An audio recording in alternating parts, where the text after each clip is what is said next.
kanina sa kamay ni Haji. And this confirms Atlas XP Atlas XP. para kay Sanford. Pare, parang Magic type. parang nagmamatter na nga yung sinasabi mo bilang captain Sanford. Hindi na pwede yung mga Bene-Benedetta, pre. Parang util na siya dito eh. Oo. Kunat type. Kunat type eh. Oh my G, bumabalik pa Ano tayo. ang emblems niya? Yan ang gusto kong malaman. Bumabalik na ba tayo sa meta ng mga XP Sa isang laners? Barats. This is the first time na makikita natin yan. And perhaps even the first ever dito sa MPLPH. Well, nasimula naman na ng mga Carmilla. Why not? Diba? Kumuha tayo ng isa pa sa mga setter. Kaya lang ang magiging problema nila dito ay yung Valentina na naging huling pick. Naging counter pick ng Falcons. Magiging challenge talaga to sa Falcons. Sa Team Liquid Dragon. Mukhang may mga bago na naman tayo papraktisin sa mga XP lane natin dito. May Carmilang nadagdag, may Atlas pang nadagdag. At ito na yung emblem pare. Double boots plus conclusive. Yun. So medyo pang-respo siya. I wonder kung ano yung... okay, so nag-tank emblem siya. Nothing really surprising. At ito yung mga lanes din na masasabi mong wala ding mangyayari. Hindi naman talaga magkakapatayan tong dalawang to. Kahit pa siguro sumama yung ba, makisaw-saw yung iba. Sobrang kunat nilang dalawa. Oo. Tsaka parang yung pag nag-swimming na kasi yung pusit eh. Pag Oo. nag-perfect match na, parang madi-discourage ka rin na pasukin pa yung Atlas. Oo. Medyo tricky talaga yung naging choice dito ng Team Liquid. For sure, ito na yung mga nakikita at gumagana doon sa mga scrims, no? Nagbago na talaga, pare. Parang nagulat ako bigla. May mga Carmilla na, may ganito na si Sanford, no? Ibang klase talagang evolution ng MLBB meta sa ngayon. And looking at whatever happening in the map right now, para bang nagkakapalitan lang talaga. Wala tayong nakikita na nagkakasubukan pa. And I feel like everybody's just waiting para maging level 4. Oo. Parang yun talaga yung tunay na spike dito. Doon na magkaroon ng mga explosions from both teams. However, Valentina pa rin to. Dalawa yung magandang ulti na pwedeng kopyahin dito ng Falcons. Golden Hour as well as the Atlas Ultimate. Tapos i-combo nila with their own damage output.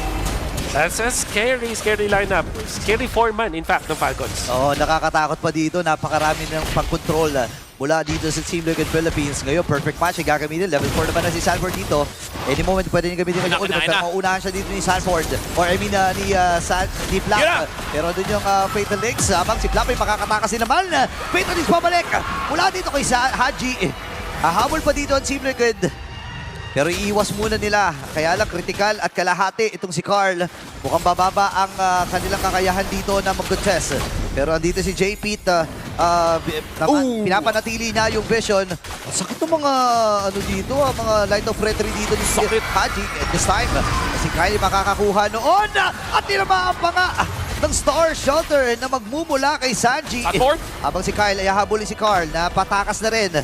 And si Sanji sa may gilid na bahagi napakababa rin ng kanyang buhay.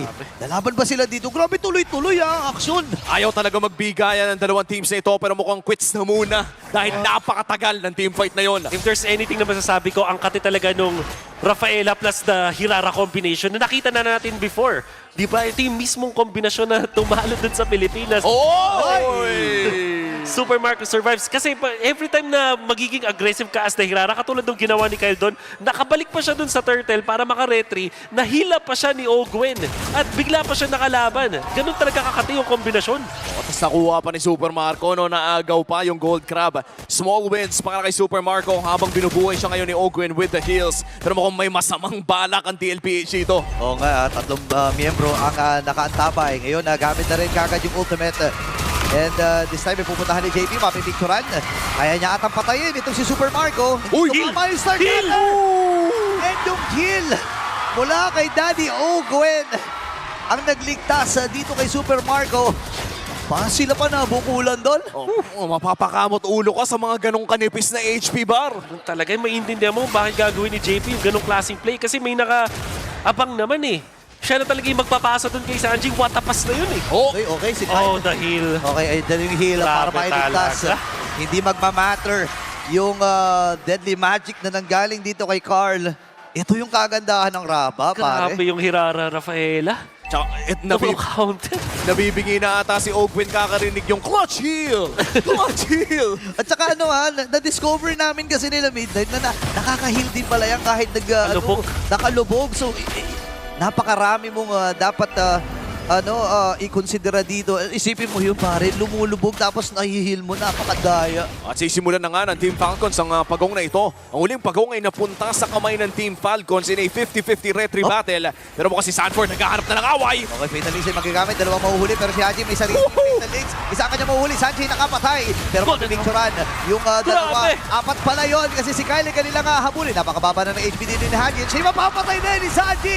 Carlito ay tatakas na rin with the space escape. Pero mabilisan lamang bubuhayin iyan. Wow. Grabe yung nagiging action na to at nakabawi na by the way ang Team Liquid. At dahil dyan ay mukhang sa kanila mapupunta ang pagong na ito. 1-1 na ang ating turtle score. And that's going to be Carl TC securing that turtle. At mukhang equalize na po ang ating laro. Oh, can see through the replay. Sanford with the play. Flicker play. Makikita natin mula sa kanya. Actually, hindi nga ginamit yung Flicker? flicker. That's just the ultimate. At yung flicker play, magagalit to kay Haji. Kaso napasama pa sila. Kasi biglang magkakasama na sila after the stolen Fatal Links. And nakita natin yung Golden Hour na nasulit naman ng TLPH. Afterwards, Sanji in combination with JP. Ito yung nakakatakot naman sa TL. Kung may imba na kombinasyon ng Falcons with this Hirara plus na Rafaela, meron din naman yung TLPH Golden Hour in combination with the Novaria Star Shatter. Ang katirin. Oo, nag-iinit na nga rin si Sanji dito eh. Currently 3-0 sa ating laro. At mukhang si Flap ang kanilang bibigyan. Stuns will land pero medyo may kakunatan. Uultihan na rin dito ni Carl TC. Hindi pala nila ibibigyan to. Yun na, kinain at hindi rin mamamaximize pare yung Daytona's welcome kasi nasa malayo na rin si Super Marco. Astral Echo ay nagamit, pupuntahan si Ogwen. Tumama kalahati kagad yung HP ni Super Marco. At pagtutulong-tulungan na nila dito si Master Ogwen. Apat na miyembro mula sa Team Liquid Philippines ang nagtulong doon para siya mapatay. And currently 4-0-1. Ang ganda ng pinapakitang laro ni Sanji so far. Oh, grabe yung lagkit na ipinapakita ng TLPH dito. Nasisimulan dito ni JP na meron siya ng framed moment. So, makakapag-setup ka talaga ng frigid breath mo if you are Sanford. Passive will proc definitely because of that. Tapos, yung makati at malagkit na damage output mula dito kay Sanji mula sa malayo pa na mahirap talagang sagutin if you're Falcons. All things considered, Falcons wala silang pang-dive para hanapin dito si Sanji. And Sanji will be a problem for them. Hindi ko in-expect na bibigyan nila si Flap doon, Anat. Oo nga Kasi parang kapag tinitignan natin yung HP at mga items na mayroon dito si Flap na mga sisilip po natin sa ating Infinix in-game equipment, ay para bang ang hirap bigyan. Ito yung tipong matatagalan talaga kayo para i-burst. At sa totoo lang, natagalan sila pero they had all the time that they needed. Tsaka if I'm not mistaken, puno rin yung big guy passive niya doon Diba? Puno yung stock. So, ganito ka-decisive ang Team Liquid Philippines. Ngayon si Flap ay kanilang makikita. Aray ko po. Na naman yung Star Shooter na naman gagaling dito kay Sanji. Pero kasi meron namang heal si Ogwen. So pwede nilang tiisin yan ng panandalian kasi maya-maya ay may heal na naman ay bibigay itong si Ogwen sa kanila. Yun naman talaga yung maganda. No? If you're running a sustained lineup against a poke hero such as Sanji's Novaria, kahit pa paano may sagot talaga sila. Pero mukhang sisimulan at ipaparts na ng TLM na turtle na ito. Okay, si Flap ang humaharap. I-reset nila ng panandalian. Bibigyan na naman nila. Same tactics sa kanilang gagawin na iba to si Sanford dun sa likod at makakapatay na lang isa ang Team Liquid Philippines. Kulang ng frontliner. Dito ang Falcons. Kaya bibigyan natin ni Ogwen. Kailangan may si Ogwen dito kasi baka tamaan. Diyan ang Star Shuttle. Buti nila merong wow! sakto din yung ultimate mula dito kay Ogwen. Ngayong mabibit-bit ba? Fatal Links ay magagamit. Wow! At kinounter din ang sariling Fatal Links. Ladies and gentlemen, nakabawi din naman dalawa dito. Itong si Super Marco and JP with another. Grabe yung palitan pare, hindi pa kasi tapos to kasi meron na namang additional na meron sumama si Marco at tagumpay sila sa pagpatay kay Tagot. And it's now up to Sanji para makapag-contest ang Team Liquid Philippines sa Lord na ito. Mukhang siya ni Kyle. Sa dami-dami ng dashes na yun. Mukhang matilipad pa sa Galaxy si Sanji. Ala, naku, abangan na ito. Oh, that's it! Oh my goodness, lumubog si Kyle at para maiwasan lang yung Star Shatter. Pero teka lang si Kyle, delikado pa rin. Hindi pa tapos ito Dito ulit welcome, may gagamitin. Pero Super Mario nakuha na, napicturan ang 5 miyembro. Buhay pa siya. Daytona's welcome. And JP mamamatay. What a play! What a delayed Daytona's welcome. Pinicturan muna bago kinain. Grabe to. parang nasa restaurant lang. Yung pagkain mo, bibicturan mo muna. But Falcons are outplaying TLPH. So many times in that game, nagsimula si Super Marco and Haji forcing that ultimate mula doon kay Sanford. Bago yun, sabay ito namang si Kyle na nakahanap pa ng additional na kill, outplaying din. Etong si Sanji at nung sila JP naman ang nag-try na patayin doon si Kyle. Si Kyle lumapit sa kanyang mga kakampi. Ginamit yung lubog muli yung iframes with the Rafaela healing. Sabay pagbalik, 5 na sila. Up against TLPH, all of a sudden, Falcons have taken control of this game. At mga uulan po ng Rafaela sa mga rank games nyo ngayon matapos ang pinakaunang araw ng Season 18. Team Falcons utilizing the zero really nicely. Kasabayan na rin ng micromechanics na nagmumula dito kay Kyle. Mukhang makakaisa pa sila ng Torre dito sa may bandang ibaba. Team Liquid Philippines now behind almost 2,000 gold against Team Falcons. Pare, kanina palitan lang talaga itong gold lead na to. So far, wala pa naman tayo dun sa 4K power spike ng ating mga team. So masasabi ko na tablahan pa rin itong mga magaganap mamaya. This is the dive again. Lamang pa yung TL at this point. Yan, Ogwin, oo. ang ganda ng ulti. Sobrang ganda ng Oh, yan pulong yan eh. braso nitong dalawang players yun, oh. natin.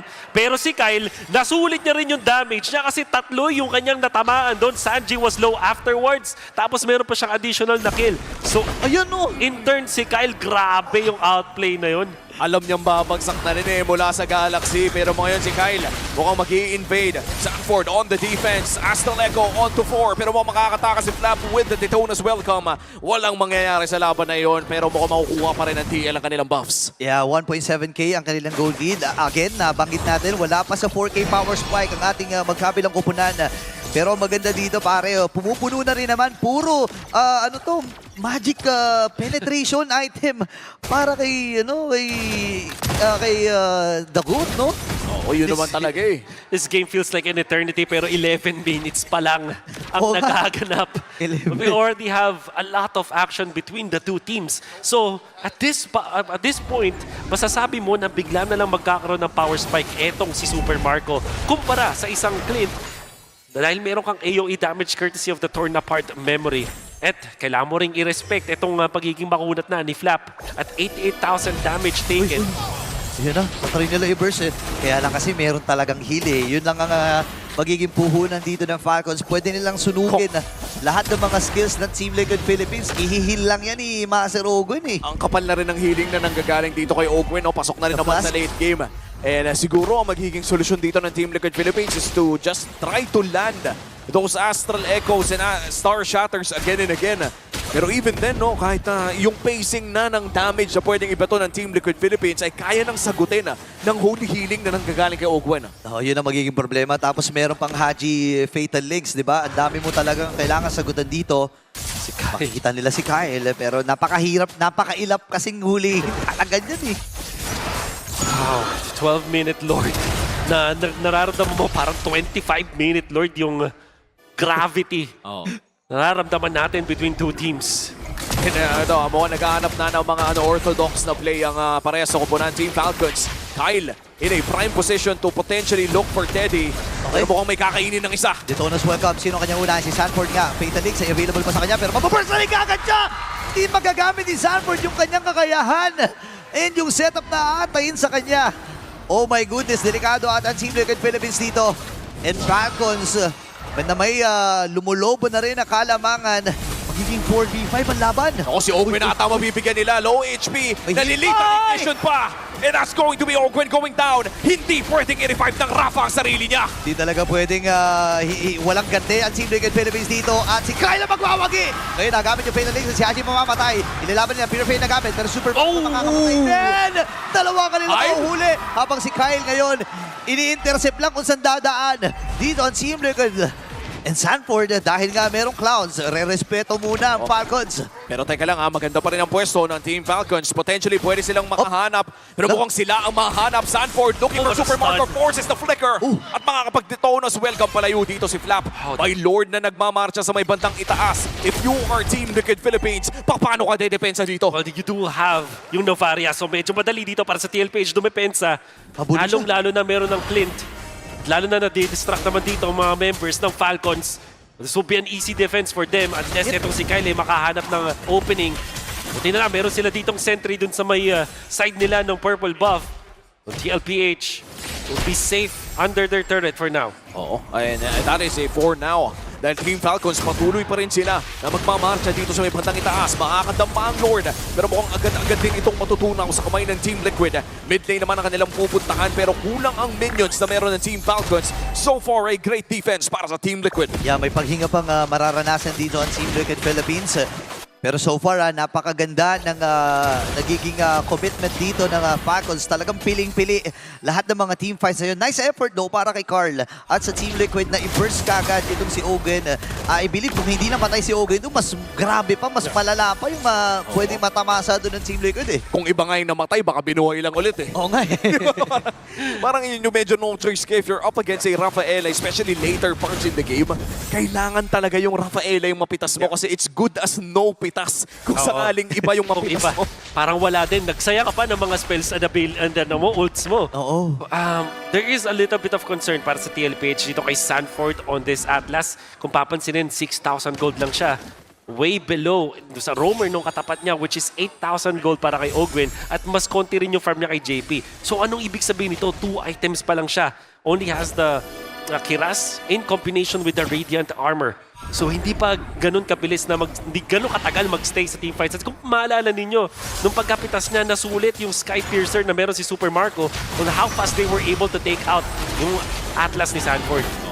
And hindi pa nga tayo nakakita ng, let's just say, yung rason kung bakit. Kung bakit nakikita natin glimmers of what should be the combo Ideya. para sa Team Liquid Oo. Philippines, but we haven't really completely seen total domination in team fights. But for Team Falcons, on the other hand, naging napakaganda yung laro na ito para kay Super Marco. 70 stacks sa kanyang Sky Piercer. Makalapit ka lang yan, pare. May chance ang maglalaho ka. Huwag ka lalapit kay Marco, ha? Di ba, ang hirap? Pag tumama yung torn apart memory, di ba? Parang uubusin talaga nun yung HP mo. So, ito na yung mga threat talaga na kailangang bantayan ng Team Liquid. Full items na rin siya, by the way. So that's Berserker's Fury. Pang dulo niya dito, Super Marco will hit like a truck. Kung sakali maka-free hit dito, 3,000 lead at 16 minutes para sa Falcons. Very interesting build as well. Para sa Brody na ito, nakasanayan natin ng mga Brody ay nagbe-build ng armor penetration with the Malefic Roar as well. But this time ay crit build Brody pala ang ating nakikita mo. 2-4 crit by the way. Sakit. Dito sa Lord. No? Ang bilis. Ang bilis nila. Tingnan mo kalahati na kagad yung buhay ng Lord na ito. Bibitawan nila panandalian. Pero si Flap ata bibigyan nila dito. Bigay na force na rin mula kay Flap. Pero yung wave sa itaas ay pabor pa rin para sa Falcons. Reset lang sila ng panandalian kasi meron nga namang heal na nanggagaling dito kay Ogwin. Ubus pasensya lang tayong play dito ng Team Falcons. Mukhang ganun na nga. Kasi parang nasa kanila yung advantage pag ganun. And Sanford now wants to go for an initiation. Naghihiwa-hiwalay sila dito. Ready ata sila at uubusin nila yung buhay kagad dito ni Flap. Hindi pa rin naman nagagamit yung Fatal Links. Kalahati para kay Sanford. Pero bubuhayin lang kagad. Dito ay pinigilan yung pagbuhay. Pagkakataon natatok para kay Teddy. Pero si Haji ay hawak-hawak yung Fatal Legs. Threat pa rin ito para sa Team Liquid. Tanda natin, walang purify si Teddy dito. Still on that flicker. JP trying to look for the play. Half HP. Okay. Bibigyan na torn apart memory. That's the ultimate burn as well. Yan, susubukan nilang buhayin ha. Susubukan nilang buhayin. Magtatagumpay sila. Merong Flying Clouds. Makakasama kagad dito si Flap. At ipupersa ni kagad nila. Soft reset na kanilang gagawin na si Haji ay mapapalalim. Carlito magwawagi doon sa Lord. At aatras na ang Team Liquid. Makikita natin si Haji as well as JP had the same idea to stop the jungler na mag-retry. Golden hour para dito kay JP at syempre yung kinopyang Fatal Links naman para kay Haji na naging successful sila dun sa Lord prior to this, pero in that last Lord 18 minutes into this game mas lumamang ang TLPH dahil sa nagawa ni Daddy JP. Oo, at kakatapos pa lamang nung huling revive ng Rafaela, so hindi rin basta-basta na pwedeng buhayin si Haji matapos ng pagkakamali na iyon. With that Team Liquid Philippines, pwes sa may patay bandang ba? itaas, hindi makakatakas with the iframe. Siyempre. Pero ito na, Astral Echo, nagamit na rin 3, 4 ang matatamaan, makakakuha na ng isang tore ang side ng Team Liquid. Ayun na, unti-unti lang Team Liquid Philippines ito, no? Unti-unting nagbabasag. Dito ko na Swegal magagamit. Iutot yung sa gilid, pero nagamit lang kagad yung Golden Hour para protection na ng kanyang kakampi. Ngayon si Sanford, naghahabol kay Super Marco. Bumili na rin ng Immortality. At nag-umpis sila sa pag-leave, pero mamamatay pa yung Immortality ni Marco. Makakatakas pa siya, tumama yung stun, pero sasagutin ni Haji. Super Marco nakaka-free hit. Hadi makakapatay din. Tatlo ang tutumba. Patay din si Goat. At sugod na ang Falcons. At mukhang napaliktad pa ata ng Team Falcons ito. Sanji Ano? versus Kyle. Part 2. Masaslow niya dito yung Hirara pero napakadaming dash. Ang kailangan na ulit lumangoy patungo sa Galaxy. Flicker from Sanji. Okay. A 1v1 with a great one. Kaya lang ang nagiging problema sa gitnang bahagi. Pasugod na Team Falcons. Mamamaalam din si Sanji. Si JP na lang natitira. Kaya niya bang proteksyonan ang kanilang kristal? Masugod na rin ang Falcons at tuloy-tuloy ang pagrarangkada at paglipad. Mapipicture niya naman ang dalian. Pero 14 seconds pa si Teddy. Siya'y mamamatay at tuluyan ang lilipad ang Team Falcons. Absolute cinema of a game number 3 para sa ating Clash of the Titans. At hindi na nga po tayo makapagkarinigan dito sa loob ng MPL Arena.